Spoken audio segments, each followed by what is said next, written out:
বন্ধুরা, পরিস্থিতি অত্যন্ত জটিল এবং পৃথিবী একটি পরমাণু যুদ্ধের মাত্র এক কদম দূরে রয়েছে।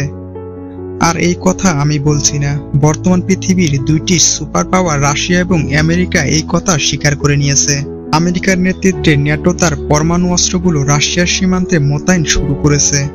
শুধু রাশিয়ার সীমান্তের কাছে এনে তার পরমাণু অস্ত্রগুলো মজুত করছে, বিষয়টা এরকম না।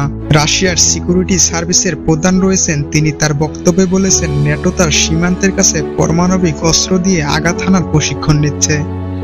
বিপুল পরিমাণে ন্যাটো সদস্য বর্তমানে রাশিয়ার সীমান্তের কাছে মোতায়েন করা হয়েছে এবং তারা রাশিয়ার বিরুদ্ধে যুদ্ধ করার চূড়ান্ত প্রস্তুতি নিচ্ছে। বিষয়টিকে কেন্দ্র করে রাশিয়ার পক্ষ থেকে ঘোষণা দেওয়া হয়েছে যে পৃথিবী একটি পরমাণু যুদ্ধ দেখতে চলেছে। বন্ধুরা, বলে রাখা ভালো, রাশিয়ার মূল ভূখণ্ডের ভেতরে কি করে পরমাণু অস্ত্র ব্যবহার করবে সেটা আমেরিকা একাই প্রশিক্ষণ নিচ্ছে না, সে রাশিয়ার সীমান্তবর্তী ন্যাটো দেশগুলো নিয়ে প্রশিক্ষণ দিচ্ছে।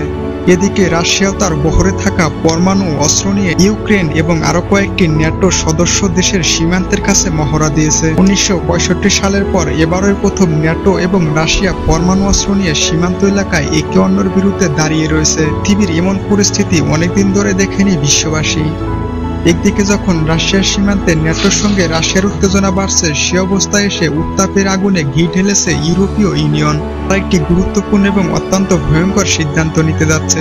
সিদ্ধান্ত বাস্তবায়ন হলে বড় ধরনের সংঘর্ষ অনিবার্য। আপনারা নিশ্চয়ই অবগত আছেন যে 2022 সালের 24 ফেব্রুয়ারি যখন থেকে ইউক্রেন এবং রাশিয়ার সংঘাত শুরু হয়েছে, তখন থেকে পশ্চিমা বিশ্ব, বিশেষ করে ইউরোপীয় ইউনিয়ন, ইউক্রেনকে বিপুল পরিমাণে অস্ত্র দিয়েছে।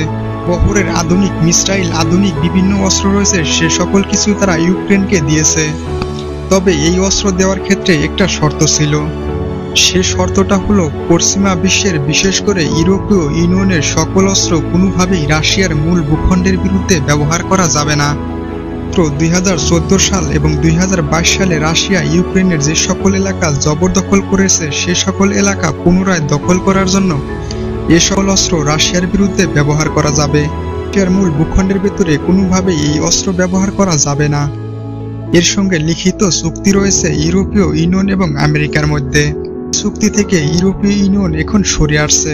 তারা এখন পরিষ্কারভাবে অনুমতি দিয়েছে ইউক্রেনকে। এ ধরনের অস্ত্র এখন ইউক্রেন চাইলে রাশিয়ার মূল ভূখণ্ডের বিরুদ্ধে ব্যবহার করতে পারবে। তারা যে লং রেঞ্জ মিসাইলগুলো ইউক্রেনকে দিয়েছে, সেগুলো দিয়ে রাশিয়ার বড় শহরগুলো, এমনকি রাশিয়ার রাজধানী মস্কোতেও তারা আক্রমণ করতে পারবে। পশ্চিমা সংবাদ মাধ্যম নয়, বাংলাদেশের সংবাদ মাধ্যমগুলো এই খবরটি গুরুত্ব সহকারে প্রকাশ করেছে। সার্বিক পরিস্থিতি পাল্টে দিতে পারে নতুন এই সিদ্ধান্ত। ইউক্রেনের হাতে বর্তমানে এমন কিছু মিসাইল রয়েছে যা দিয়ে খুব সহজেই রাশিয়ার যে বড় বড় শহর রয়েছে সেখানে আক্রমণ করা সম্ভব।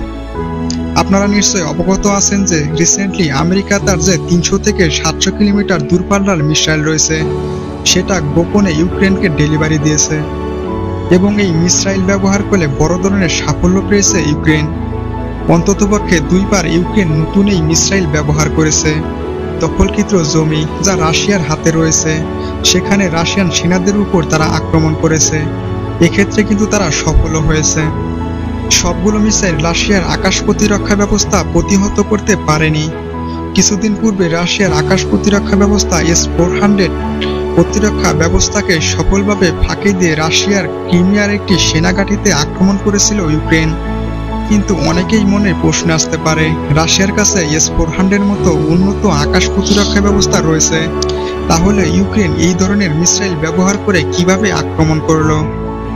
আসলে এই জিনিসটা এখনো পরিষ্কার নয় যে কি করে ইউক্রেন এই আক্রমণটা করেছে। তবে বাস্তবতা হলো রাশিয়া আমেরিকান মিসাইল দিয়ে সফলভাবে রাশিয়ার S-400 আকাশ প্রতিরক্ষা ব্যবস্থাকে ফাঁকি দিতে পেরেছে। স্ক্রিনে বর্তমানে তার ছবি দেখতে পারছেন। S-400 আকাশ প্রতিরক্ষা ব্যবস্থা বিধ্বস্ত হয়েছে আমেরিকান মিসাইল দিয়ে। এখন এটা কিভাবে সম্ভব হয়েছে তা আমি জানি না, তবে অভ্যন্তরীণভাবে রাশিয়ার ভেতরে কোনো গুপ্তচর ছিল যারা S-400 আকাশ প্রতিরক্ষা ব্যবস্থার কার্যক্রম সঠিকভাবে করেনি এবং এটাকে বন্ধ রেখেছিল। তার জন্য তারা সফলতা পেয়েছে। আবার হতে পারে আমেরিকান প্রযুক্তির কারণে এটা সফলতা পেয়েছে। তবে বাস্তবতা হলো আমেরিকান মিসাইল দিয়ে S-400 এর বিরুদ্ধে বড় সাফল্য পেয়েছে ইউক্রেন। প্রতিরোধ করতে পারেনি রাশিয়ার এই আকাশ প্রতিরক্ষা ব্যবস্থা। ইউক্রেন যদি অনেকগুলো মিসাইল দিয়ে একসাথে আক্রমণ করে তাহলে নিশ্চিতভাবে কয়েকটি মিসাইল রাশিয়ার বড় বড় শহর রয়েছে সেখানে আঘাত হানতে সক্ষম হবে। এটা অনেকটা সুনিশ্চিত। বিষয়টা হলো যখন আপনার শত্রু দেশ আপনার মূল ভূখণ্ডের ভেতরে আপনার বড় বড় শহরে আক্রমণ শুরু করবে, আপনার জনগণ আহত হবে এবং নিহত হবে। এ ঘটনায় কিন্তু তখন আপনার কাছে আর দ্বিতীয় কোনো অপশন থাকবে না। নিজের জনগণকে বাঁচানোর জন্য এবং সার্বভৌমত্বকে রক্ষা করার জন্য অবশ্যই আপনি পরমাণু অস্ত্র ব্যবহার করবেন, কারণ আপনি পরমাণু অস্ত্র তৈরি করেছেন আপনার জনগণ এবং সার্বভৌমত্ব রক্ষা করার জন্য, কারণ এটা কিন্তু ঘরের ভেতরে সাজিয়ে রাখার জন্য নয়। ন্যাটোর যে সামরিক সক্ষমতা তা কিন্তু রাশিয়ার সামরিক সক্ষমতা থেকে অনেক বেশি, তবে সার্বিকভাবে পরমাণু অস্ত্র রাশিয়ার কাছে রয়েছে তার ন্যাটোর থেকে অনেক বেশি। এটাই হলো রাশিয়ার অ্যাডভান্টেজ। সুতরাং যখন কোনোভাবে রাশিয়ার বিরুদ্ধে যুদ্ধ শুরু হবে তখন অবশ্যই রাশিয়াও তার সক্ষমতা ব্যবহার করবে, এমনটাই মনে করছেন বিশ্লেষকেরা। পূর্বে বহুবার তৃতীয় বিশ্বযুদ্ধের আলোচনা হয়েছে বহু ভিডিওতে, তবে এ ধরনের জেনুইন সিচুয়েশন কখনো তৈরি হয়নি। ইউরোপীয় ইউনিয়ন তার অস্ত্রগুলো রাশিয়ার মূল ভূখণ্ডের বিরুদ্ধে ব্যবহারের অনুমতি দিয়েছে, যেখানে আধুনিক ফাইটার জেটও রয়েছে। এখন যদি ধারাবাহিকভাবে রাশিয়ার মূল ভূখণ্ডে আক্রমণ শুরু করে ইউক্রেন, তবে অবশ্যই রাশিয়া চেষ্টা করবে তার সীমান্তের কাছে ন্যাটোভুক্ত দেশগুলো রয়েছে সেগুলোকে টার্গেট করতে। আমেরিকার সংবাদ মাধ্যমে ব্রেকিং নিউজ হলো আমেরিকা অনুমতি দিয়েছে তার অস্ত্রগুলো ব্যবহার করার জন্য।